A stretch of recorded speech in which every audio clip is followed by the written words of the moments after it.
Dynamite download. AEW 2020, John Silver.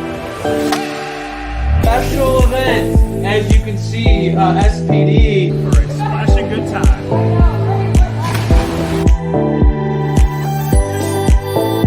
January recruitment. I come along, I come along in the ring.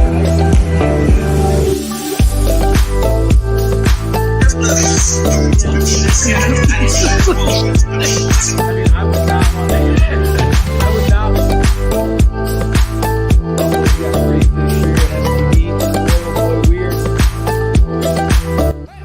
Welcome to Dynamite Download. Guess who's back? Back again. SPD's back with the six stash. Oh, wow, it is sick. That Yeah. was awesome, bro. Hey, man. Dynamite. What's going on, buddy? Missed you last week. It's good to be back with y'all. Thank you guys for joining us for Dynamite Download episode 63, man. Up in the That's 60s, nuts. And this was just a fast-paced show, just nonstop. A lot of people were featured, in my old hometown, of Long Island, recently left New York City, moving down to South Carolina. So this was just down the street from where I was residing for a little while. So, and of course, You're an MJF homer. That's Is right. what you're trying to say. The salt of the earth hometown right there, man. And that was they're really leaning into this feud to kick things off, man. Oh, yeah. I did not expect CM Punk to start off the show the way he did. And what are your thoughts on that, man? We'll get right into it. This opening segment with CM Punk felt like John Cena in Philadelphia. Just total oil and water. Punk came out with MJF's music. He went completely crazy. Got that crowd to just hate him immediately. They were booing him. I don't know if I've ever seen a CM Punk reaction like that when he's a babyface. And he was leaning into that like crazy. Oh, he leaned into it. And then he tried to kind of pull back a little bit, but then he was like, you know what? I'm not going to pull back. I'll just keep going in on it. And he did, and it was a lot of fun. Very funny. He really ripped into New York and Long Island, and our boy Maxwell. He ripped into Maxwell as well. So that was a lot of fun, and I think it was almost a perfect way to open the show, especially with the Battle Royale coming right after. What do you think about the opening segment, man? I mean, the shirt says it all too. I mean, they removed MJF and put Britt Baker on there. It was just so fun watching the smirk on MJF's face and just. He's like, how far I can just, the wheels are turning, like, how far am I going to push this? How far can I push this? Because, his arsenal is so deep and he can go on and on and on, the cheap heat with the Islanders and things like that, which the Acclaimed did as well. But, I mean, it worked. Yes, it's the hometown, but I was a little surprised with all the MJF love, even though he is the salt of the earth. I guess it goes to show, like, you are where you are because there's all those other douchebags that live. Man. Yeah, those Long Island scumbags as well. I mean, they all swarm together. So birds of a feather flock together. But the Burberry stink. The Burberry stink, yeah, for sure. This was a fantastic promo, man. Yeah. And we knew that this was going to be the money feud. Once CM Punk debuted, like this is the one that we've been clamoring for. And we're getting it, man. We're getting it. I think quicker than we anticipated, and it's been delivering on every element. I mean, to me, it's just home run after home run after home run with these segments. And we saw a little bit of almost got a little taste of some fisticuffs, after the Battle Royal. So I'm all for this, man, and. Just continue to do this. Give them the platform. Just say, guys, tear the house down because you're continuing to tear the house down. Do what you want, and then you're going to give us the ultimate payoff in a match. Yep. Say whatever you want. Do whatever you can to get that heat and get that pop, and you guys are doing it. The only thing I'm struggling with this feud, the only thing, is that CM Punk keeps calling MJF the irrelevant pillar when he's beaten all of the other pillars. So that's the one point where Punk, man – you can't keep saying that, bro, because MJF's proven that he's the pillar above all other pillars right now.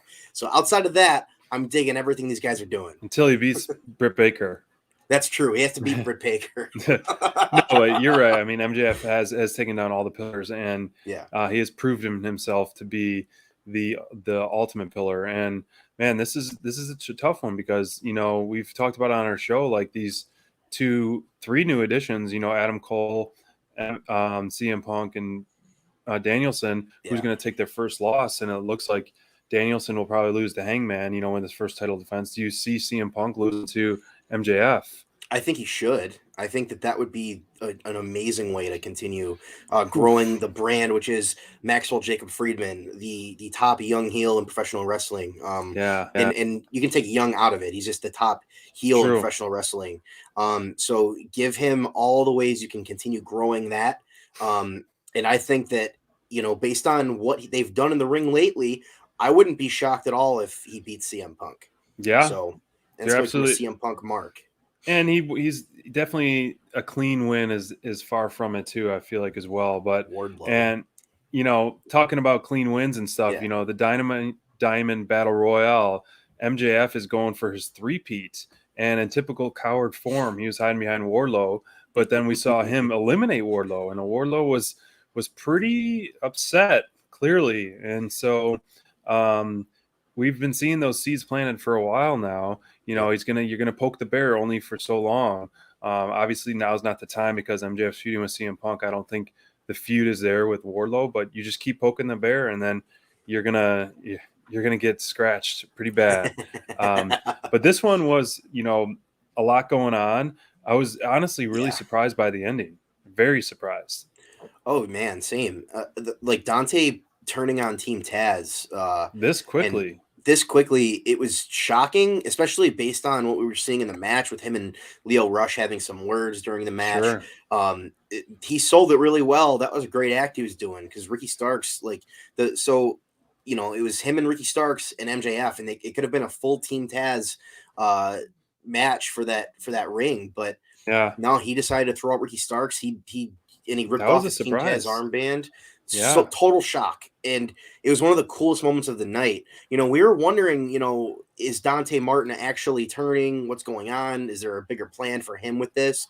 And I think he answered those questions tonight. It's obvious that this was a swerve. He wasn't actually joining Team Taz. Now, the real question is he still with Lio Rush, or has he got something completely different going on? This guy's doing so many different things, going between so many different managers and stables.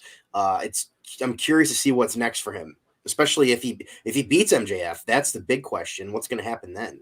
Yeah, Dante rocking that pinky ring, that MJF. But I mean, it would be interesting to see him take that title away from MJF, another young budding superstar in Dante Martin. Yeah. But honestly, I was very confused by this.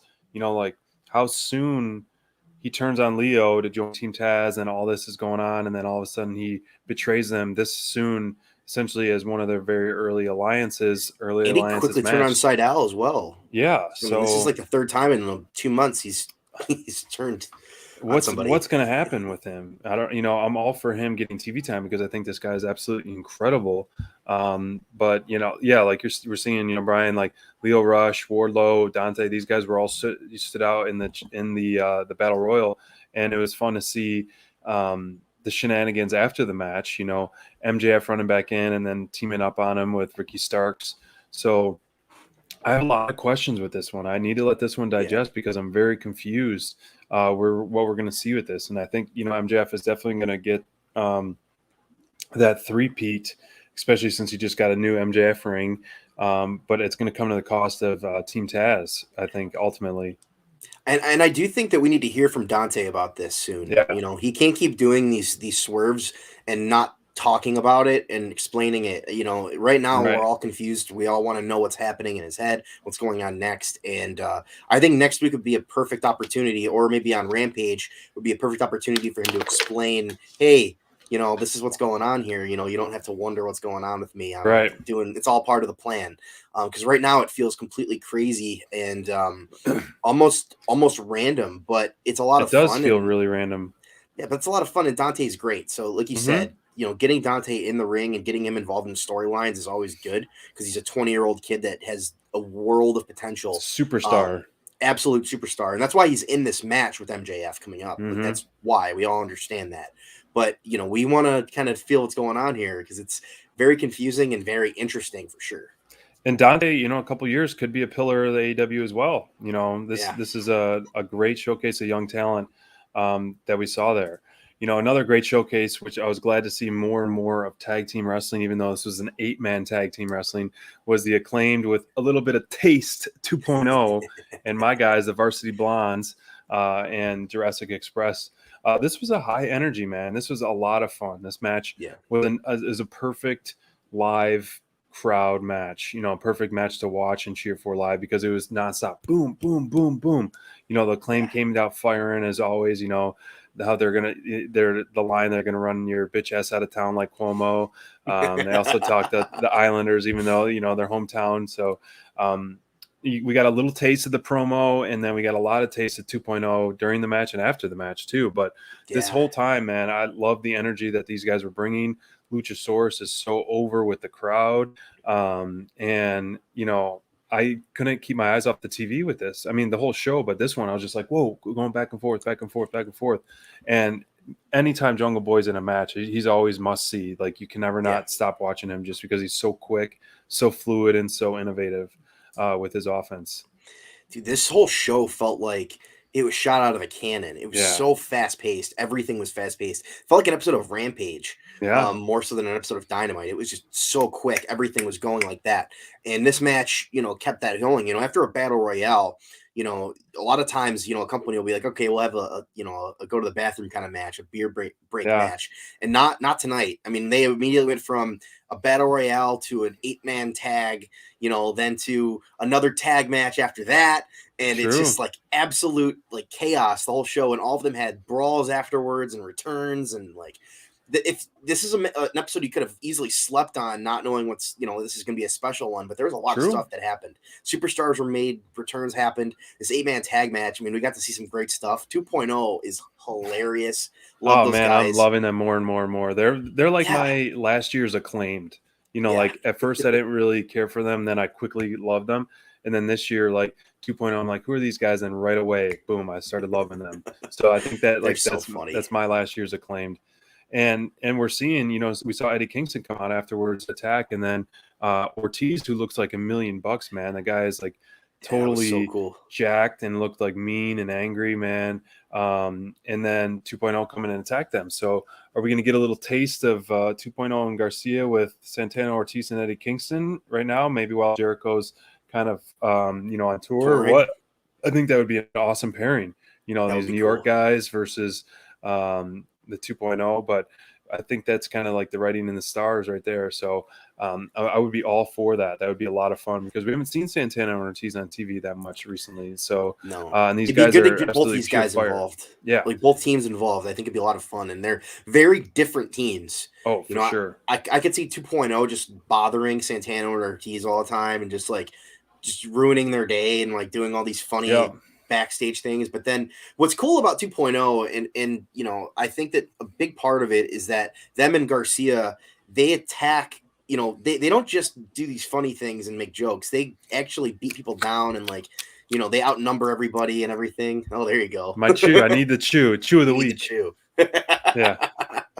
But I like that they back up their trolling attempts. They're not just a team that's there for the laughs. They're there for the brawls. And that's why they're different. That's why they're so fun, because they have shown that they can back it up and they can be that team that's, we'll mess with you and we'll be funny, but we'll also go there and beat the crap out of you. That's a lot of fun. We'll give you a taste. Yeah, we'll give you a taste. And then you'll want some more, that's for sure. Exactly. Yeah, I think this is definitely intriguing stuff right here. What they're doing with Eddie Kingston and messing with Jericho. With that. But yeah, these guys are onto something. I love them on BTE. I love them as BTE champions. I love their personality, over the top personalities. Always got the wrist tapes, chewing gum. They're looking like they're a lot of having fun, and they blend so well together. Yep. Another team that blends so well together that I'm so glad that to see them back on TV is the Young Bucks, man. I don't have my dangly in. Oh man.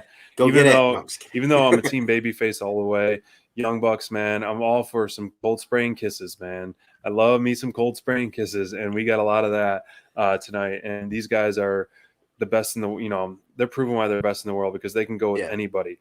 On paper, you're like, okay, these guys just feuded with Jurassic Express and, Chuck Taylor and Rocky Romero, they can go in the ring, but it's like, okay, where's this match going? The big picture of what we saw today with Sue and the returning of Trent was just had me all. I was eating this out of the bowl, just asking for seconds because Trent looked like $1 million. But man, this match, man, the Young Bucks were just toying with him all match, man. They were just, I love their showboating, their constant showboating. Adam Cole getting involved, the Stooge Cutler getting involved with the cold spray. But just this whole match, it was just like a Young Bucks clinic, in my opinion.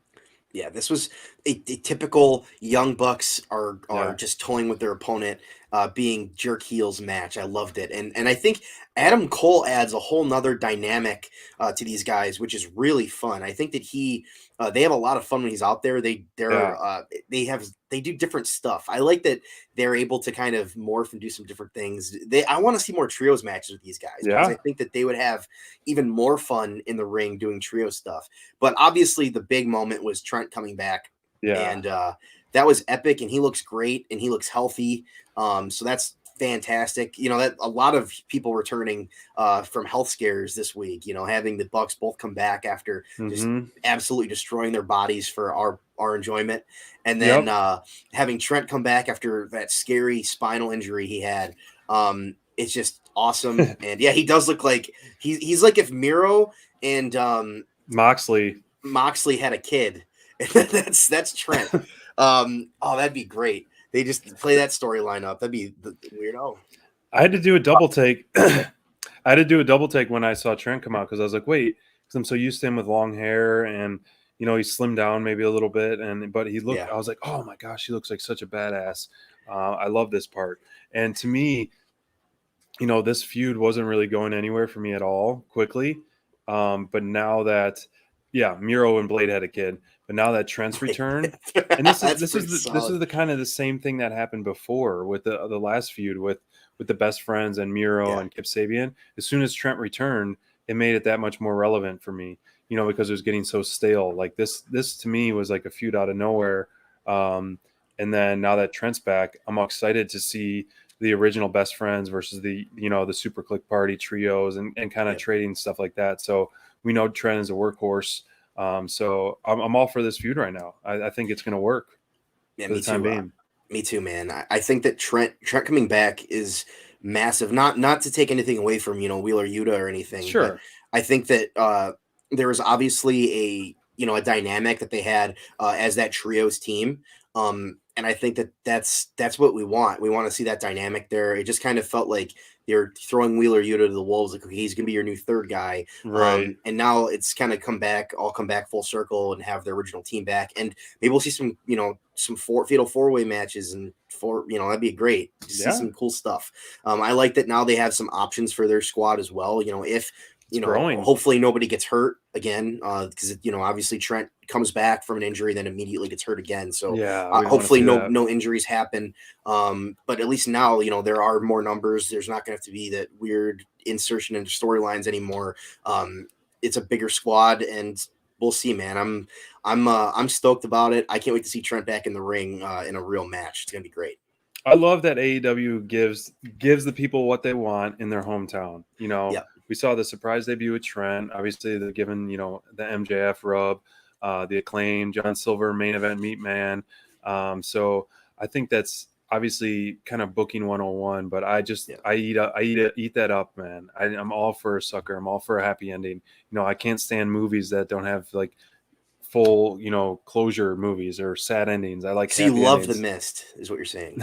Yes, you love The Mist, the best ending ever. The Mist. So I'm props to AEW for doing that. I'm all for that. But someone who's not really having that much of a happy ending, Cody Rhodes and Sammy Guevara. First off, Sammy Guevara comes out, to get interrupted very quickly.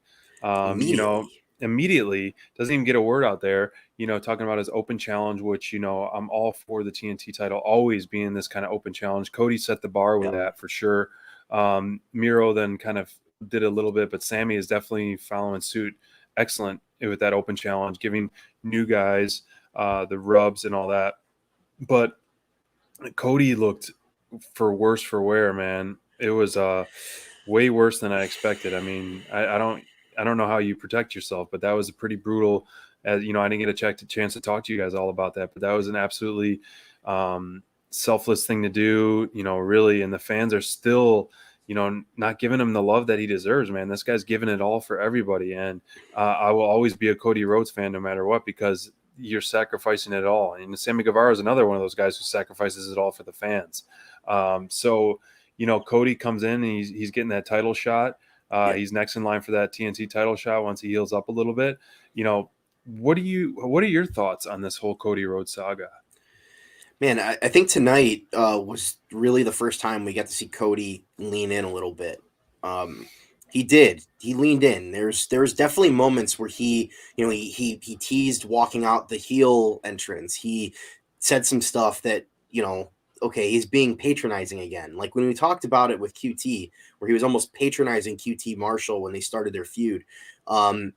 This felt very similar to that tone where he had that patronizing tone to Sammy, and he was like, oh, you know, he called him kid and all that stuff. And, you know, Sammy obviously took offense to it as well, you know, the way he reacted. So I think that Cody understands at this point, like, hey, the crowd, no matter what I do, these people are going to boo me. I could throw myself through a burning table and get third-degree burns on my back and arms, and people are going to boo me.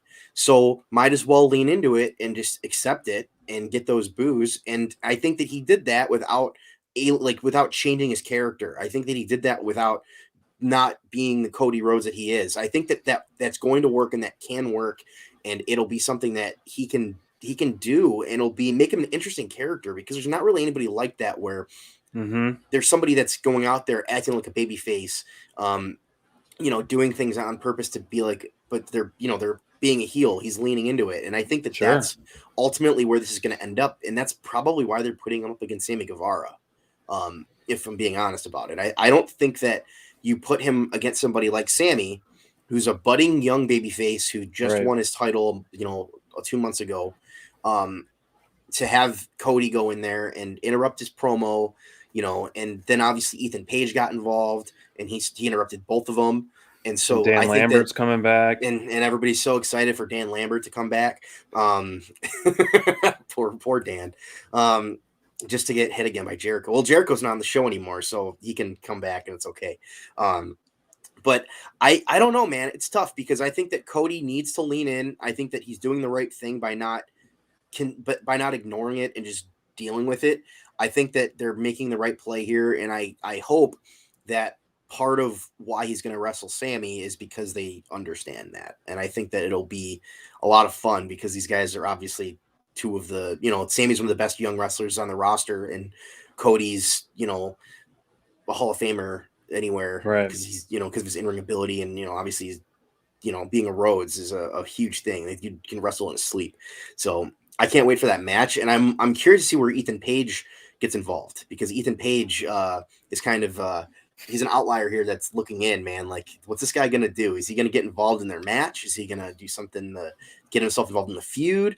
He did that tonight a little bit, but I'm curious to see, because, you know, we all love Ethan Page as well. We're ready to see him take that next step. And we've all talked about him as a potential TNT champion. He'd be great. That would be for sure an absolute perfect spot for him right now, even. So I'm down for it. We'll see.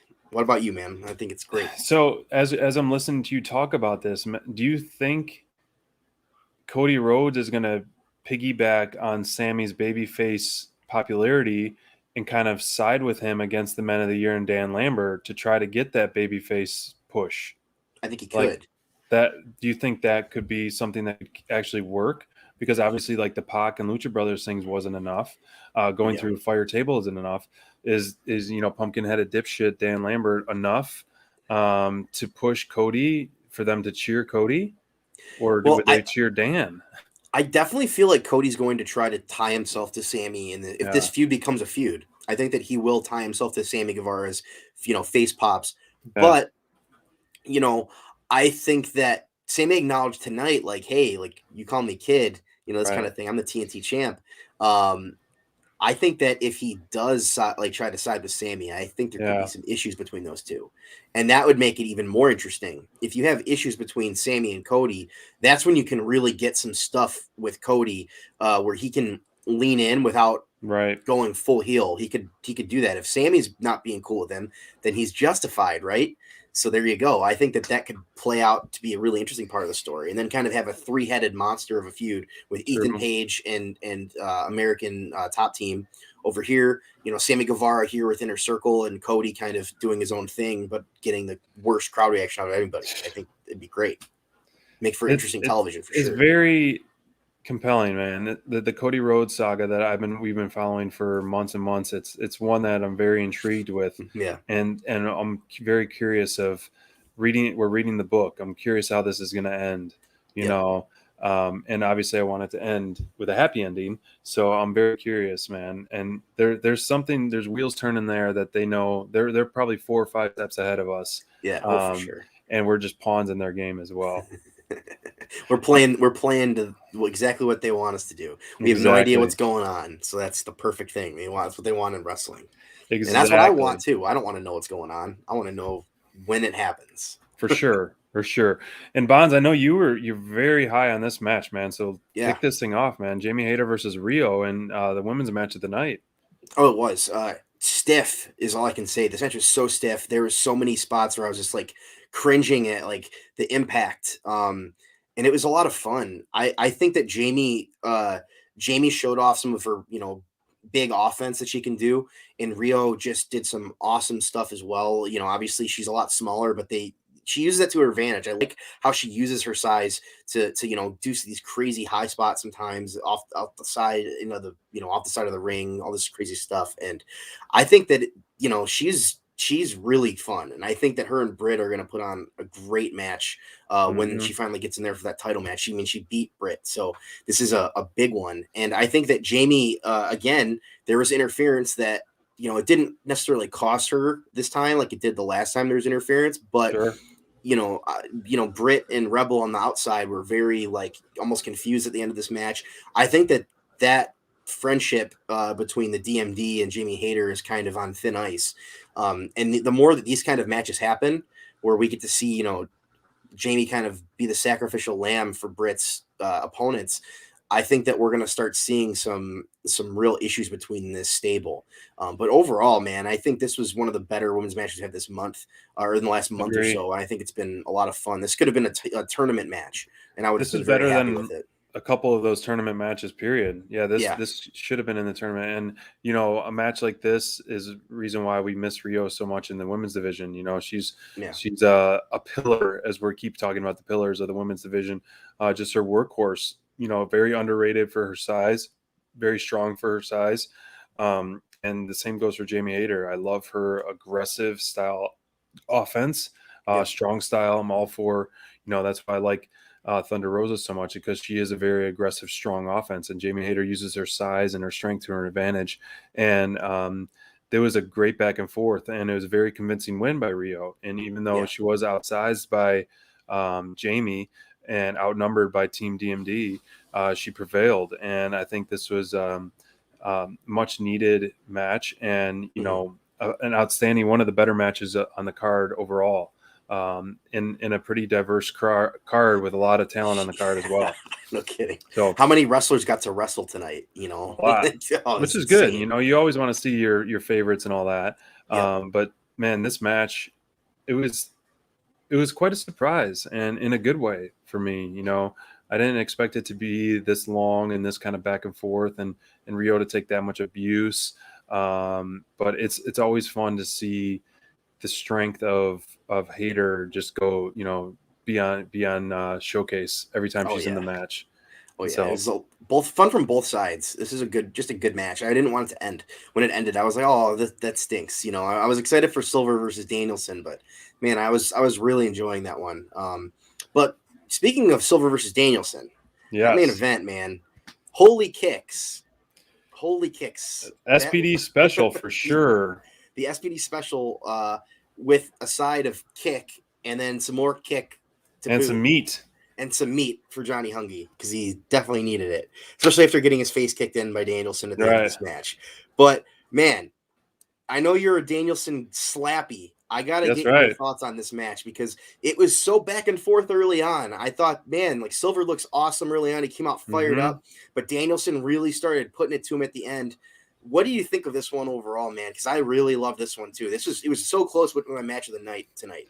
The main event Meat Man is back, man, and these styles clash so well together. Perfect. You know, they did had some nice ground and pound. They have some aggressive kicks, aggressive offense. And you know, when we first interviewed John Silver, like this was, I've compared him to Bryan Danielson many times. You know, Bryan Danielson being on my Mount Rushmore, and then when I started loving what John Silver was doing, right away I could see that. I could see Danielson and Silver, and you know, I was like, oh man, these guys got to meet in the match, and they delivered. You know, I wanted a little bit more time of work, but you know, both guys got their offense in. Both guys looked strong. I loved when, you know, Silver had that hold on and he was getting kicked in the face, just going getting more, and it was so funny. Yeah. So the main event Meat Man deserving and earning that main event spot in his hometown. Definitely. Another one of those AEW or nods that they do so well for their talent and so well for their fans. But man, this was a kick fest for sure. And Dude, Daniel and Bryan Danielson is just leaning into this every single week, just putting more fuel and more on this fire of his heel side, and it's getting better and better and better, man. And it almost like, you know, even though this wasn't a well fought match, it almost looked like Danielson barely broke a sweat. Yeah. And that's not a notch to anybody in this match, but you know, these guys did go back and forth, but that's just a credit to his stamina and his in-ring, you know, stamina. It's incredible. Oh, Jeez. for sure. And while he did take a lot of offense from John Silver, this was a quick match, relatively speaking, for Bryan Danielson. You know, this wasn't his 30-minute battle. And I think that was to the match's credit. I think that we saw so much stuff in a 12 or 13-minute match where we were just like, man, like Silver can go so well. And he didn't look out of place in a ring with Bryan Danielson, which says so much about John Silver because, you know, Danielson is one of the greatest to ever do this. And, you know, John Silver going in there with him and holding his own and doing some stuff and really being in control of the offense for some portions of the match made, man, like Silver looks like he's a special guy in the future. He's going to be a big time part of this company for a long time, but all about the budge, man, for sure. But I just think that Danielson is at such a different level. The guy is just performing in his role and his heel character, you know, talking about, you know, I wrestle every week. I want to be the guy that's, you know, almost like the workhorse of this whole company, and prove to everybody that I'm the best wrestler on the planet. And he goes out there and does that, you know, every week. And while I don't want to see Hangman Page's first title reign be this short, you know, I wouldn't be shocked at all if Danielson is the champion in a couple weeks, you know, because Bryan Danielson is so on top of it and so great. And he's talking about getting a stable. He's talked about that before as well. And, you know, I think that Bryan Danielson with a belt, with a stable would be a lot of fun. But I just can't because my heart's with Hangman. But this Cowboy is just one of those things where it's like you watch Danielson wrestle every week and you just can't, you know, you can't question the guy is just a notch above everybody else in the ring right now. And he that rust, if he had any rust from his time away from WWE, it's gone. It's totally gone. You know, obviously the guy main evented WrestleMania last year, or this past year, but you know, he was still away for a little bit. And I think this guy just he shows every week why he's considered one of the best to ever do this. And I just love that him and Silver got to main event.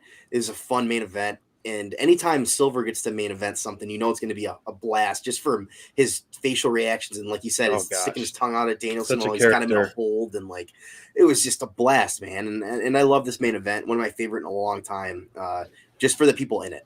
I thought it was a good show. And Yeah, then Danielson showed up. It was great. And Danielson was my top performer of the night. Good pick. Not only because of the in-ring general work, but the mic work and the character work. The overall overall display of what he did tonight. And so I know his promo was short and sweet, but it was impactful, and it set the stage for next week. And so just the way that he can methodically pace his matches now that he's a heel, I just love the work that he's doing. And for your top performer, you didn't even second guess this. No, not at all. I mean, when you go against somebody like Jamie Hayter, who's so much bigger and stronger, and are able to do the things that Rio could do, man, I thought this was a great showcase for her against somebody that's just one of the biggest women in the division, and able to just kind of go toe to toe with her and show up and have the strength in some of the moves she did, and obviously that just she throws herself around like a missile. It's so much fun. It's almost like watching Darby Allin at times, the way she throws herself around. And like there was a spot in this match where I thought she broke her neck going off the side, and it was just like, man, like the fact that she got up after that and finished the match and had a great ending, great show, great women's match. Absolutely loved it. This was a great show overall, but that was one of the best women's matches we've had in a while.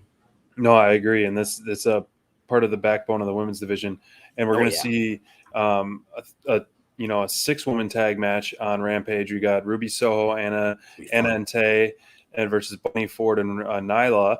And we're going to have the AEW Tag Team title match on Rampage, plus Adam Cole versus Yuta Wheeler, and Hook's debut versus Fuego del Sol. Send Hook, bro. That's right. So I think we got a 4-match Rampage coming up this Friday, which is going to be pretty interesting.